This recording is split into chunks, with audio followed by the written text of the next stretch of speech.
Let that ride out. I'm talking to myself. I'm the one going to happy Friday and welcome in to DNVR Bets Daily. RK, Professor Dre, the math magician in the flesh. Actually, is it considered in the flesh if you're just, we're not even like next to each other? For you, no. Yeah. For my family here, yes, I'm in the flesh. Also, like in the flesh, I don't know. It sounds a little awkward. We're matching shirts. Is that lame? Is that cool? I think it's pretty cool. I think we're gonna have a pretty badass weekend with this setup, you know. And we're also almost matching hats. Almost. Good thing I went with the dad cap today. We should find a party tonight and go be a beer pong team in these outfits. Yeah, is beer pong a thing people are doing nowadays? I might advise against it. Oh, I think it's fine. Touching the ball and going in your drink. Yeah. I can't imagine why that would be advised against, to be honest. Anyways, happy Friday, Dre. Happy Friday, yes. Happy Friday to you. Big weekend ahead. Like, we've gotten to the point now where you don't really have to like scrape the barrel to find things to bet on. It's quite enjoyable.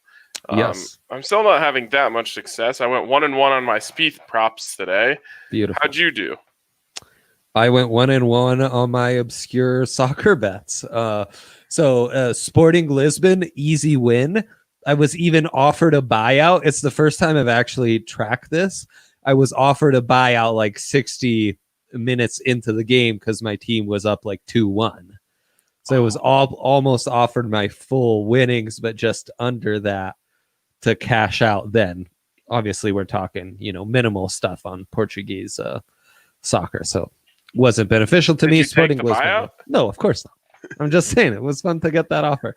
That made me feel like a real boss. I should have looked at if there was one for Lazio when they were up 2-0 in the 14th minute. Bro, there probably was quite a nice one at that point. Yeah. Oh, Lazio. They would have made that win would have made for such a nice week. And sadly, my Series B Italian league, Benevento, just couldn't get it in. It ended 0-0. I live bet on it. I was so certain Benevento would finally bang one in. Around minute 50 there, I had much better odds, like plus 200s. I doubled down, and it didn't work for me. And unfortunately, the value bet you suggested but didn't believe in because you're not a Phil Mickelson fan, and you verbatim, I think you said, if that's the thing you're interested in, betting on Phil Mickelson, you clearly are not. Well, Phil killed it. He had the round of the day, and I'm kicking myself for not having put money on that. Do you know what Phil was to open the tournament on DraftKings Sportsbook? I almost don't want to know, but please tell our listeners. 150 to 1. So what's that? 15,000 plus 15,000. Right? Oh, did I lose Dre? He's looking really pensive. No, we lost him. Okay. He was 150 to 1 to win the tournament. You know what he is right now, guys? 4.5 to 1. He is tied atop the standings in terms of how much or the odds for them to win. You've got him at plus 450, and you have a couple other guys up there at plus 450. So goes from apparently I saw DraftKings Sportsbook tweet this out. Someone put $350 on Phil at 150 to 1. You guys can do the math. That's a lot of money if that comes through. And Andre was right. I felt it coming yesterday. I said, Phil, no one thought he's been playing good golf. I even read an article yesterday that was like, I'm taking Phil to miss the cut. He's been playing such bad golf recently. And you saw him come out yesterday and he just had it. And when he has it, he's nails. He hits lasers. He has every shot in the bag. And it's actually, I'll admit it, I'm not a Phil guy, but it was fun to watch him work today. That shot he had on the 18th hole, he nearly just jars it from the fairway, has a little bit of backspin on it, bounces like over the corner of the hole, zips back, barely misses it. And Andre, I was just saying, like, I'll admit he's fun to watch when he's dialed in, and he certainly is dialed in today. It's pretty funny because he is a big hitter, and he has been for a long time. Mm-hmm. And he is in a group with Rory and Bryson DeChambeau, looking like a grandma out there, only poking at 310. And then you've got Rory at 325, and then way up there, can you find it? Can you see it? Oh, that's Bryson DeChambeau who's hitting at 360, 370. I mean, he had one, of course, that was a little aided by the cart path, but he hit a drive 427 yards today. So it's just funny. And you could tell Phil, he had this little smirk on his face because he got it closer to the hole from 73 yards away than Bryson did from just off the green. And I just saw this little smirk on his face. Like, yeah, you might be a little younger and stronger than me now, but when I'm locked in with these wedges, there's no one quite like me. Yeah, he was impressive. And I mean, your theory of him being paired with that great group, I think that helped to elevate his play, And he's a competitor, dude. Totally. And when he's on, like you were saying, he's on. And DeChambeau, man, that dude's impressive. He could fit into one of these like UFC prelims. He could go a couple rounds. Couple rounds, maybe not, but I think he could. He could survive. He could get that one prop we had, the over under 11 seconds. That's right. Yep, the Gagey prop. Yeah. Totally. This has been fun to watch. I was disappointed in Bryson today. I thought he could have had a better round. He missed a bunch of really close putts. Yeah. And it's got to be frustrating for him right now to play really good golf and just be in it week after week. He's the talk of the town, which is it never stops being funny that like golf people he's not even like that yoked. Like he has biceps, but it's not like he doesn't look anything like, I don't know. What's a good example here without being too, I mean, like Andy Janovich would be a ridiculous comparison. But like, he's not bulging at all. He just looks fit. We do act like big chest. Right. We do act like he's the most broad-shouldered golfer we've ever seen. They're just like, look at this guy. He's a freaking hoss. And he's like the size of, I don't know, I can't even think of an athlete that you would compare to him. Yeah, he's like Anquan Bolden, right? He's like a big wide receiver. Close. No? Yeah, no way. He's approaching like 210. He looks like who was the last Blades fight? Was his name Dos Santos? Oh, Junior Dos Santos, yeah. He's kind of got like that going on a little bit. Like he's strong, but he's not like six-pack or anything like that. Anyways, enough about his fitness. Yep. It should be a really exciting weekend. Jim Furyk, what did he finish at? He was 7 under through 9 or something. Thought he was going to go chase that 58 again. Killing him. Yeah, and then the Canadian who's done well, Mckenzie Hughes, he stayed up top. So that was something I wanted to talk about too. I like Mckenzie Hughes. There's a little pattern that I like to follow in some of these tournaments. He played so well yesterday that he didn't have to play that well today. And he didn't. He shot 68 today, so 2 under. Yep. I actually like that because now it's, it feels unrealistic for Phil to go 64, 63, 63, 63 or something like that, Right. Maybe Mckenzie Hughes got his bad one out of the way. He's still in second place. And so, if you're picking someone to bet, I kind of like the fact Hughes and then Schauffele, who's 3 shots behind, but another guy who went 63, 68. Hughes went 60, 68. I kind of like Hughes to go low tomorrow, and maybe, get himself a little bit of a lead going into Sunday. The field did slow down a little after an insane opening day. My guy, Abe Answer, 65. He's tied for T9 right there. Like that a lot.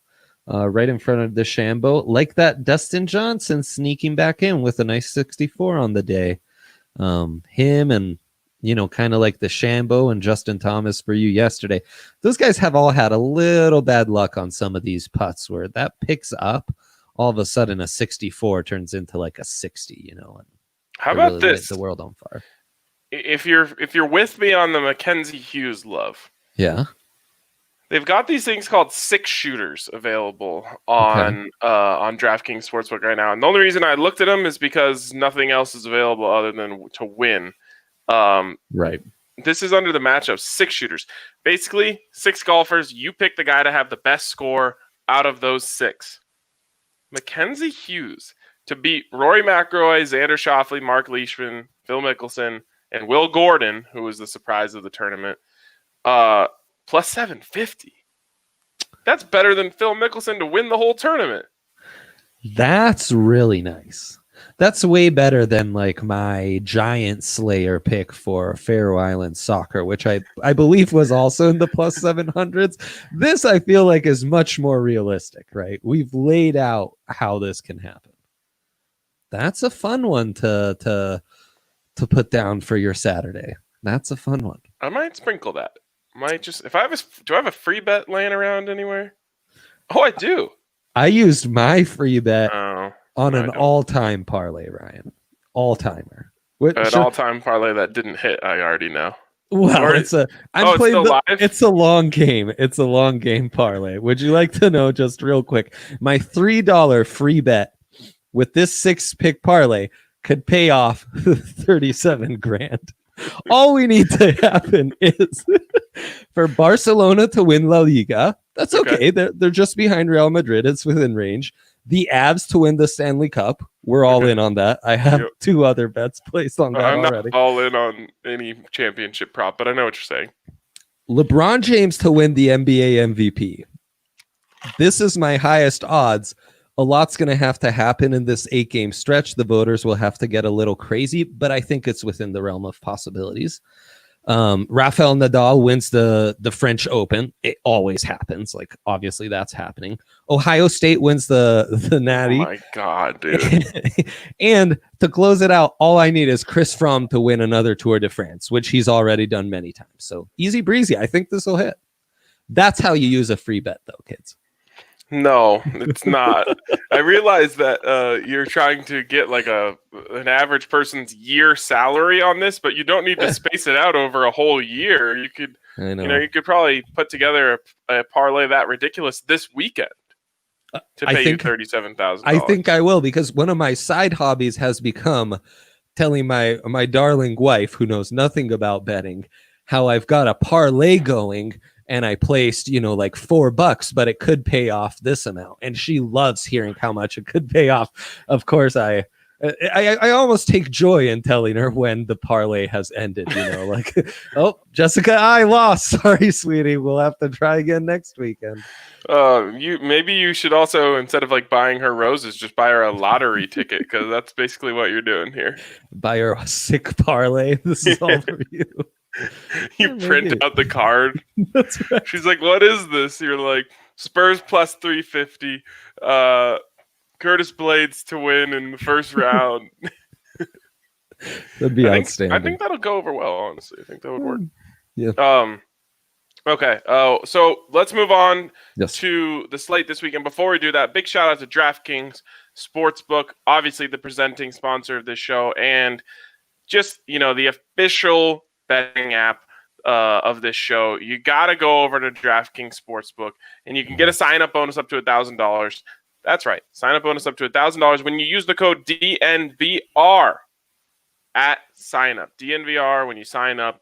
Only at DraftKings Sportsbook to get that $1,000 sign-up bonus. Must be 21 or older. Colorado only. Bonus comprised of a first deposit bonus and a first bet match, each up to $500. Deposit bonus requires a 25 times playthrough.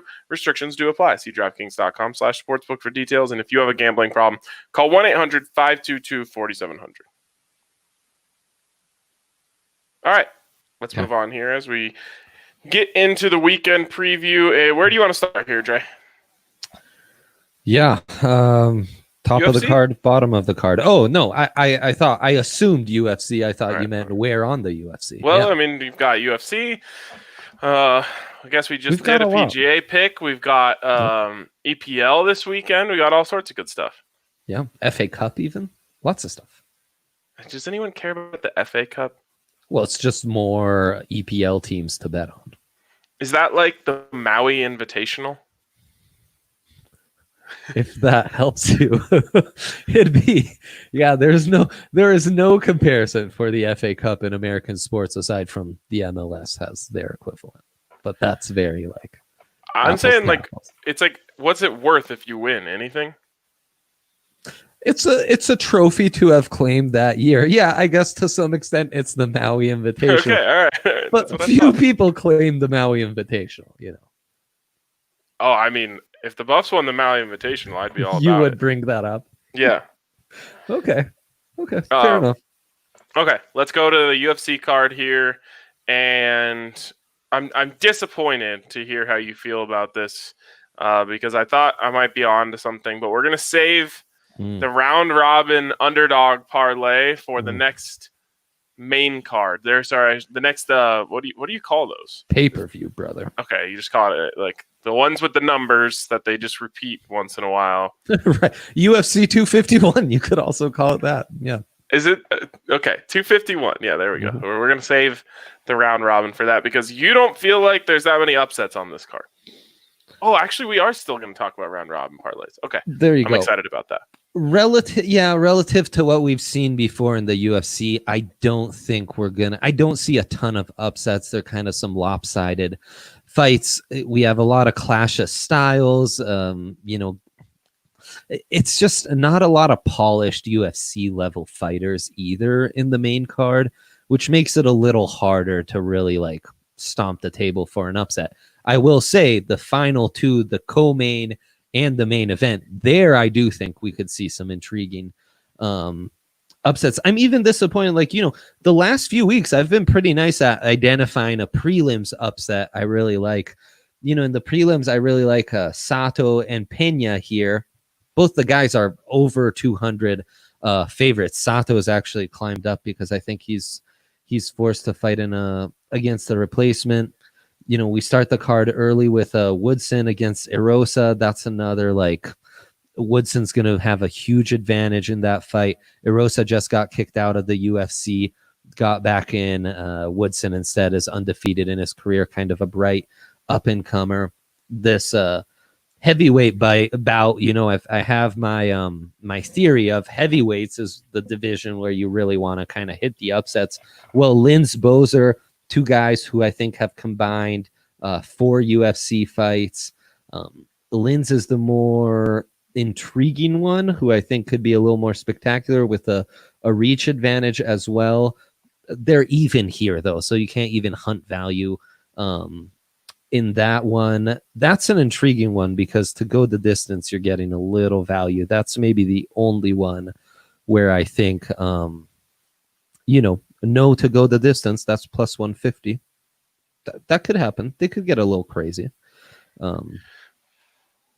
So, yeah. Here's my thought on this. Yes. And we talked about this before the show. Yeah. And you said this entire card, the main card, which starts with Bozer and Linz, is guys who kind of want to go the distance versus guys who want to land a knockout. Yeah. And the trend that I've noticed, and I'll see if you agree with me on this, when someone wants it to go the distance, it usually goes the distance. That's how I feel. Yeah. It's a lot easier to, if both guys are going for knockouts, it's like a soccer match where it opens up, right? Both teams are trying to score, someone's going to score. If both guys are going for knockouts, someone's getting knocked the F out. When someone is trying to be tactical and not opening up themselves to big punches and that sort of thing, a lot of times these things go the distance. And we looked at the value on to go the distance in these fights, and everyone except for that one is big time payouts. Yeah. They're telling you that nothing after that fight is going the distance based on the odds. We have yet to see that happen in any of these cards where there's that many knockouts. Yeah, and these aren't like top guys who are really going to scare you. And it's an interesting one. The favorites are all the ones who are going to be inclined to get the finish. The underdogs are going to be inclined to go the distance and let it stretch out, which might set up some dynamics where the live betting gets really intriguing here, where, the favorites maybe push a little too hard to force that finish early on, and that's where you're able to prolong the fight and go the distance. Yeah, these are Justin Michael, our colleague last weekend, he had a couple nice little parlays he was showing us in the company Slack. He had both the ladies fight to go the distance and blades to go the distance, which we didn't expect. I know DraftKings sends me parlays that work out. And like Nunez to go the distance is one that won big a couple weeks ago because everyone thought that was going to be a finish. Those are kind of the long shots in UFC that feel like long shots, but really have turned out to be more sure things than you would think. Okay. So normally this would be saved for an explainer, and I'll definitely cover round robin parlays and an explainer later. But let me just tell you, let me talk to you about what I want to do here. Yeah. So starting with Bozer, the main card, we're going to take every fight here to go the distance. You're going to get all of those in your bet slip, and you'll see when you go into your bet slip, it says singles, parlay, and round robins. Yes. You highlight round robins. Now, there's a lot of different ways you can do this and different strategies, but I think to start, we'll do the most simple one. And what you could do is, hey, maybe you just want the 2s and 3s. That means you're betting on any and every combination of 2 or 3 of these to hit. Does that make sense? Okay, yeah. So if 2 of these happen, you're guaranteed, et cetera, et cetera. Yeah. Some people like to do 2s and 3s. Some people like to do 3s and 4s. And then the last one is just the parlay of all of them, 5s. We've got 5 picks here. But we're going to do what they call the Canadian round robin, which is just all of them. We want the 2s, 3s, 4s, and, of course, the 5s. So what you do here is you place a very small bet on this, like $1. Now, that makes you since there's 26 different combinations here. Yes. It's an investment of $26. And I know you and your wife are going to love this one. If for some reason every fight goes the distance, you're going to win $600. Let's go, baby. On a $26 bet. Not bad. Not bad at all. So you could even go in 50 cents if you only want to put 13 on this. Just it's a fun thing for us to experiment with here for the first time, at least on this show.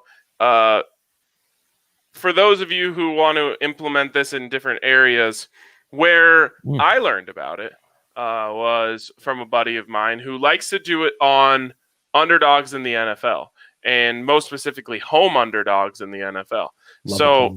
You're getting a plus 135, and the reason why you want to do underdogs is because obviously parlays are exponential, right? Yeah. And so every little ounce of value that you have increases when you multiply it across something else that has value. So if we hit 3 of these, it's going to be a profitable night for us. 4 of them were, buying around at the bar. 5 of them were doing backflips. And then, of course, if you just get 2, you really got to get 3. You got to go positive, which you're trying to do every time you bet on anything, right? And obviously we're taking upsets here, so that makes it a little less likely than just taking anything straight up. But as soon as you go 3 for 5, that's when you're really having fun. If you go 2 for 5, you're going to not go completely broke on your investment here. But you want to go 3 for 5. I think this has a chance. 2 through 5 feels like a guarantee. So it feels like relatively safe. 3 through 5 feels 3 for 5. Yeah. Just looking at this card, I would be, 4 of the 5 didn't go the distance. I would be shocked.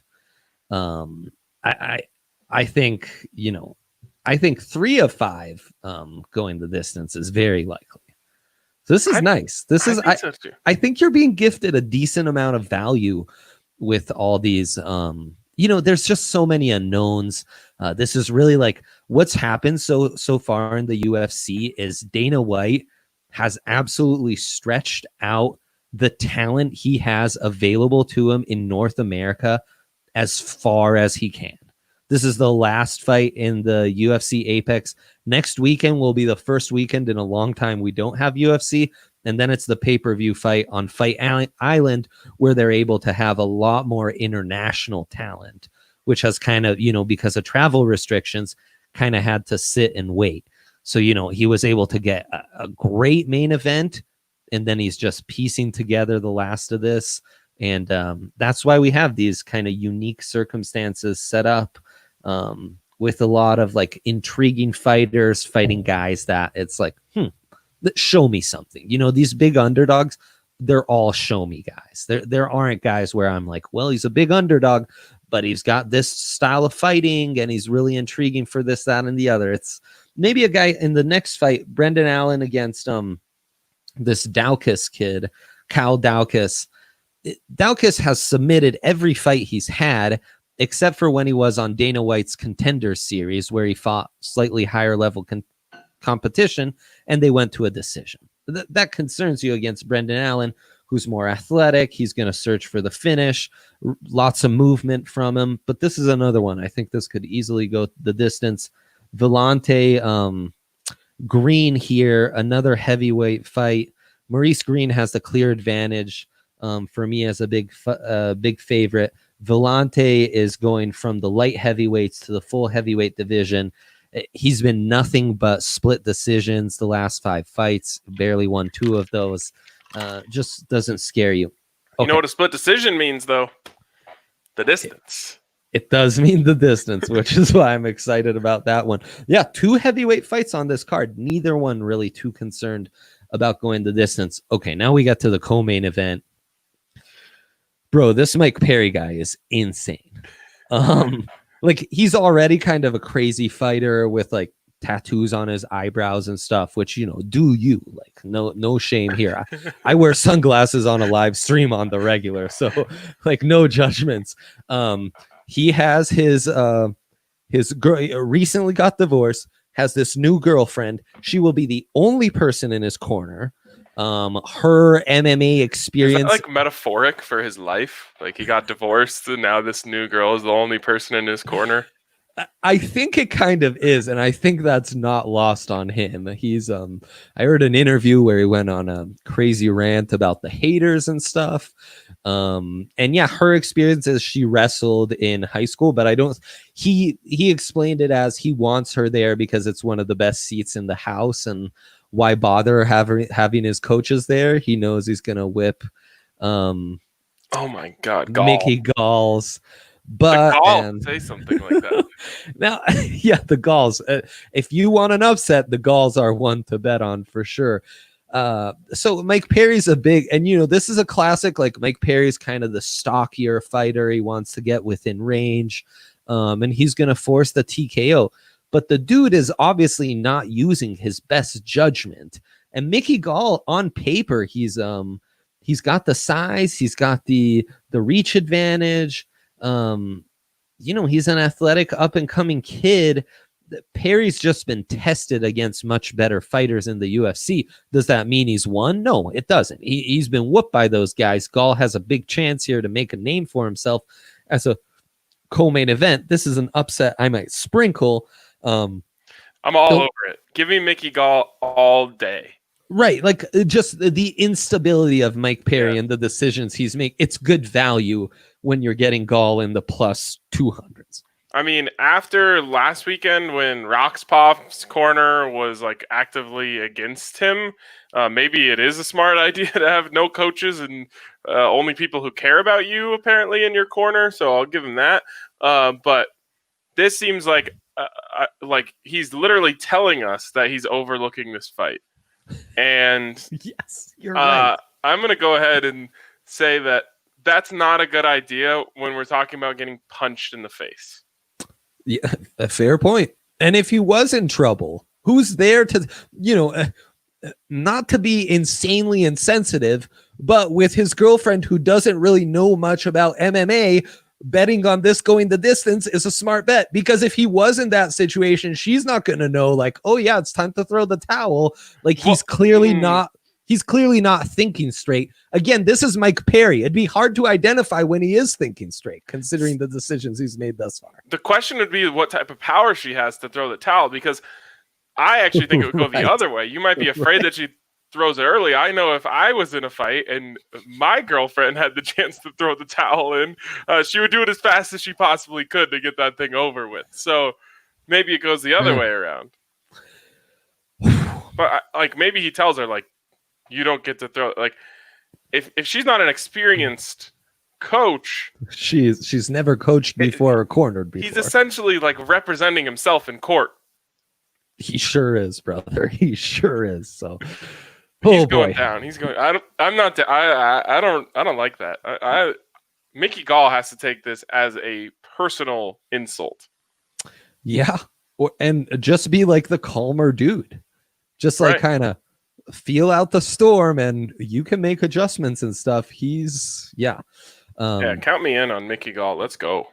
Yes. The off-field stuff definitely plays into this pick a lot. And then the main event, this is a really exciting one. I mean, anything in the lightweight division is going to be super exciting because those 155ers are amazing. Dustin Poirier, a guy who has victories against Max Holloway, maybe the greatest featherweight of all time, Justin Gaethje on his resume, is going against up-and-comer Dan Hooker, who has Have we seen Hooker already? No, we have not. The Hangman, Dan Hooker. Oh yeah, we forgot to do our... When you finish, we'll do our nickname reviews. Oh, yeah, I forget. I think Dustin Poirier's. I'm pretty sure it's a really stupid one, but I'll look that up in a second. Okay, here, I also like the upset. I've liked this upset for a while, the second I heard about this card.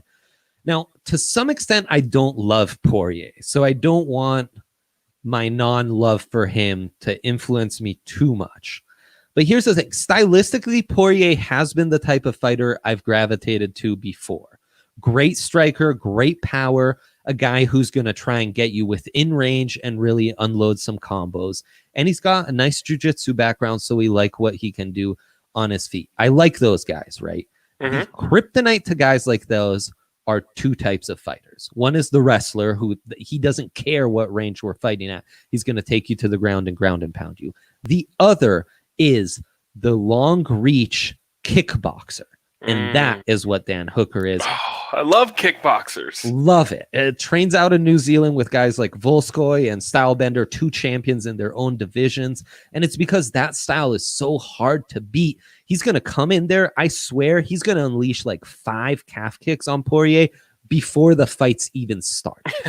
And then it's going to be up to Poirier to get within range and unleash those combos. That's where I think Poirier in his biggest wins has benefited from Holloway, Gaethje, those guys being the tone setters and almost playing his game, because as soon as they come in within range and make it like just a brawl, he's perfect. That fits into his style. What happens when he needs to be the tone setter? When he needs to bite down on his mouthpiece, get within range, and unload some combos against Hooker, who moves really well, can handle himself on the ground, and has those kicks. You said you didn't like the underdogs. You're talking me into every underdog here. Well, the top 2, I'm talking you into the underdog. The other ones, I'm less.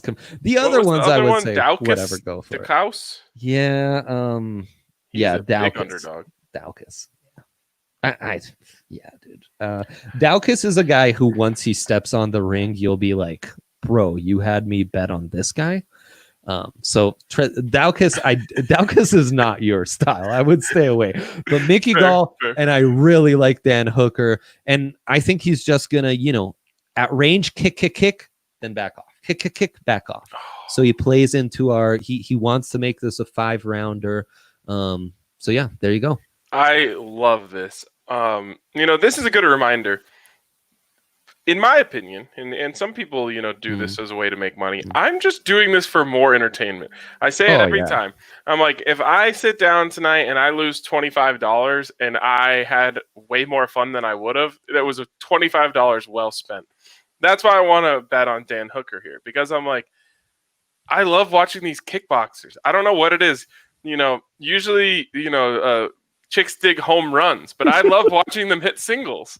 I love just watching them chop away at that front leg.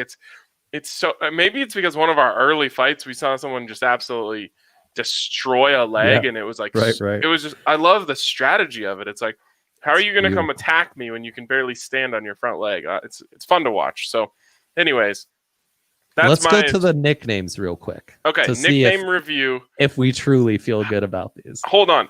You tell me the nickname without telling me the nickname matchup without telling me the fighters. I'll tell you who's going to win. Oh shoot. Okay. Well, the first one is the Diamond against the Hangman.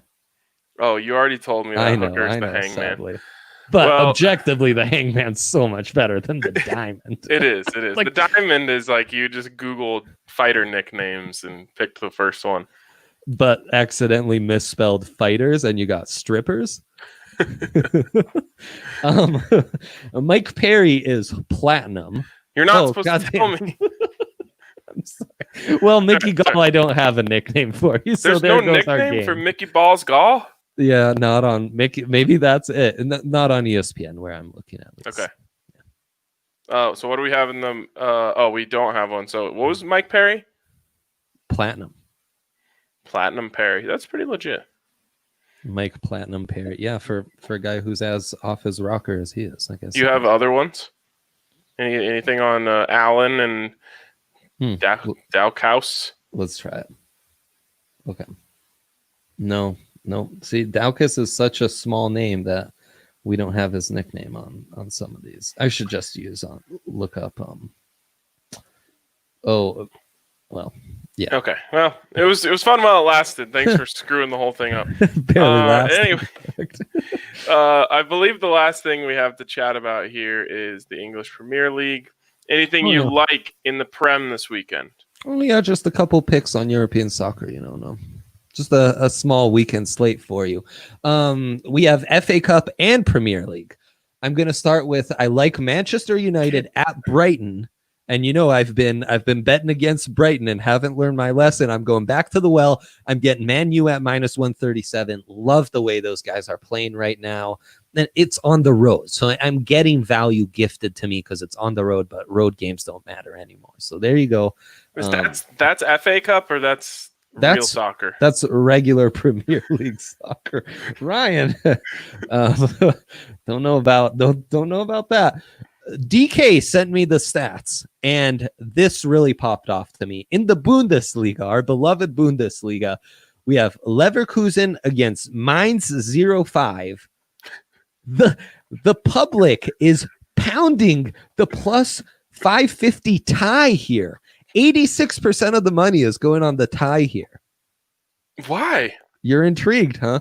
I don't know, Ryan. I don't ask questions. When a tie is plus 550 and the public, or not even the public, the money, 86% is going that way. I'm following the money. I'll ask questions later. FA Cup questions when Leverkusen wins 4-0. That's exactly right. FA Cup got some great odds. Leicester against Chelsea. Chelsea at plus 148. Leicester just doesn't have it right now, so I like Chelsea there. Do these teams actually play their A team in this thing? Yeah, because they've got nothing to play for anymore. Oh, true. Ooh, now you have me intrigued. Right there, it's the last piece of available silver. Right. If you're gonna get a trophy this year, this is the one. And it's head to head, so anything can happen in a one game format. We've got Arsenal as well in the FA Cup. They are playing against Sheffield United, and they're a plus 140. So I love that. And Arsenal always good in the FA Cup. There's something unblocks those youngsters. No Arsenal for me ever. That's fine. They just won one. I know. AC Milan, my beloved AC Milan. So I'm betting with my heart here more than my mind. But Milan, they look really good in the last game. They're going against Roma. You're getting them at plus 170 to win straight up. I think they've got it the way they're feeling it. Verona, I've lost money on them before, but I'm going back to the well. You can get them at plus 180 in a game where they should be the winners. And this one, really stay away because I'm betting with my heart. Crosstown rivals Inter to my AC Milan. They're going against Parma, who's already won me a bunch of money. I'm banging the tie here at plus 285, but I'm mostly doing it to troll Inter, so tread lightly. Tread lightly. What is there? How is there only one? Is this FA Cup thing screwing up the slate? There's only one game in the Premier League on Saturday. Yeah.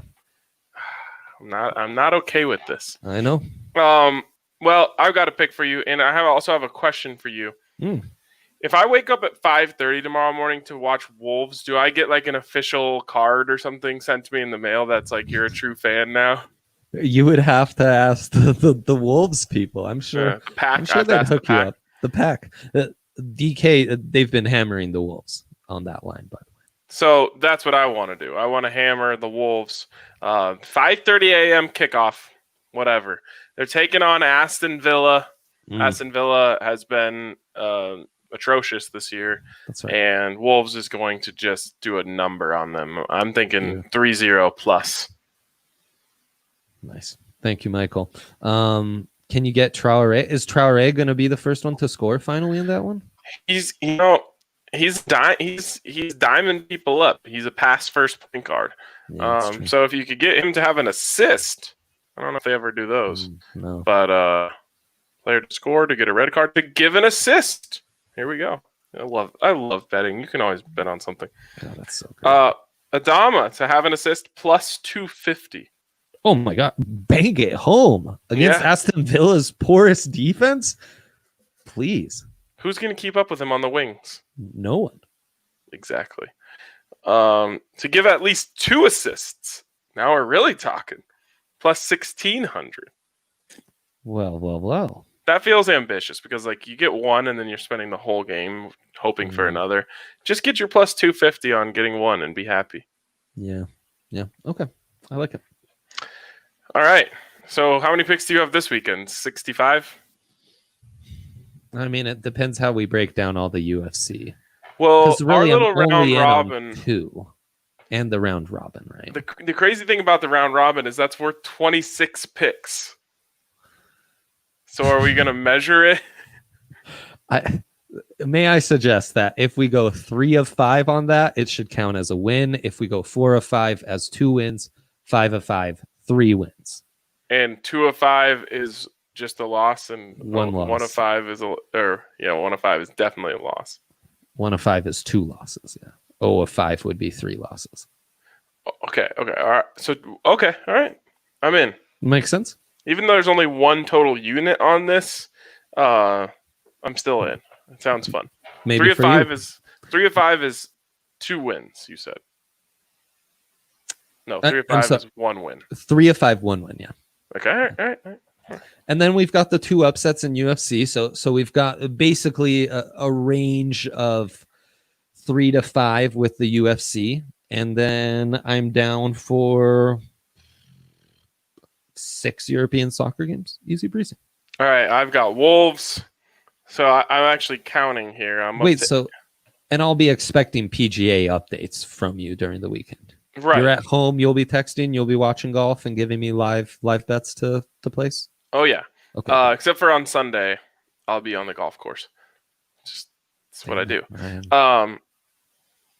So I've got the 5. So I've got 1, 2, 3, and then I want Hughes. You know I like it if I am betting the plus on a 750. Canadian. Yep, plus 750 to have the best score of really anyone at the top of the leaderboard. I think tomorrow he gets it rolling. Nice. I like it. And then you can use the protection on UFC, especially for Mickey Gall. That's a nice protection. Sweet. Crazy old Mike Perry might land one and just get reckless and knock Mike Gall out, and you've got insurance on it, so it's all good. I can't wait to watch those fights. That's going to be interesting. Insane. All right. That's going to wrap it up for us this week on DNVR Bets Daily. Thanks to everyone who tuned in. We appreciate you guys, and we will catch you next week. Good luck. Happy betting.